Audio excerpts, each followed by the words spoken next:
Daily லேர்னிங்கில் 1 மினிட்டில் stock மார்க்கெட்டை பற்றி கற்றுக்கலாம் வாங்க. இன்றைக்கி நம்ம பார்க்க போகிறது வந்து பார்த்திங்கன்னா இன்ட்ராடேக்கு ஸ்டாக் செலெக்ஷன்ஸ் எப்படி பண்ண போகிறோம் அப்படிங்கிறத பார்க்க போகிறோம். நம்ம பேஜ் ஒன்றும் ஃபாலோ பண்ணலைன்னா ஃபாலோ பண்ணிக்கோங்க.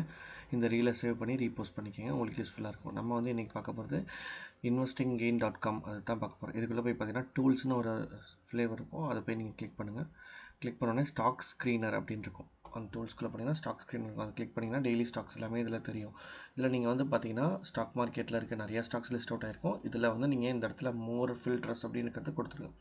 மோர் ஃபில்டர்ஸ் கொடுத்தோன்னே எல்லாமே ஓப்பன் ஆகிடும். ஓப்பன் பண்ணே பார்த்தீங்கன்னா இதில் வந்து நீங்கள் என்ன தேவையோ இன்புட்டை வந்து இதில் நீங்கள் கொடுக்கலாம். இப்போ மார்க்கெட் கேப் எவ்வளோ வேணும், லாஸ்ட் ட்ரேடிங் ப்ரைஸ், டிவிடெண்ட் எதுவும் கொடுக்குறாங்களா அப்படிங்கிறத பார்க்குறோம். இப்போ நீங்கள் பர் டேல ஸ்டாக் செலக்ட் பண்ணும்போது இதனோட RSI வேல்யூ ஓவர் பாட்டில் இருக்கா, ஓவர் சோல்டு இருக்கா, EPS ரேஞ்ச் வந்து பாசிட்டிவில் கொடுங்க, இதெல்லாமே கொடுத்துட்டு செக் பண்ணி பார்த்தீங்கன்னா கீழே பாருங்கள் என்ன செக்டர் வேணுமோ செக்டர் கொடுத்துக்கலாம்.